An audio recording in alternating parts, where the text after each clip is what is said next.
দেখো অঙ্কটিতে বলা হয়েছে একজন কলা বিক্রেতা 25টি কলার সঙ্গে 5টি কলা ফ্রিতে দেন। অর্থাৎ 25টি কলা কিনলে 5টি কলা ফ্রি পাওয়া যায়। মোটের ওপর ছাড় কত পেলেন? এবার দেখো কয়টা কলা ফ্রি পাচ্ছে? 5টি। মোটের ওপর অর্থাৎ সে যদি 30টি কলা কেনে তাহলেই সে 5টি ছাড় পাচ্ছে। তাহলে 100তে কত?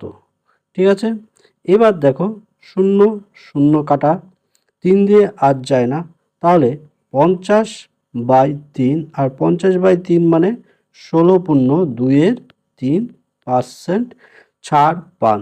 ঠিক আছে, 16.2% তিনি এই কলাতে ছাড় পান। আশা করি বোঝাতে পারলাম। পরবর্তীটাই দেখো, এটার উত্তর অবশ্যই কমেন্ট বক্সে করে জানাও। 12টি কলা কিনলে তিনি 3টি 12টি ডিম কিনলে তিনি 3টি ডিম ফ্রি পান, শতকরা ছাড়ের পরিমাণ কত?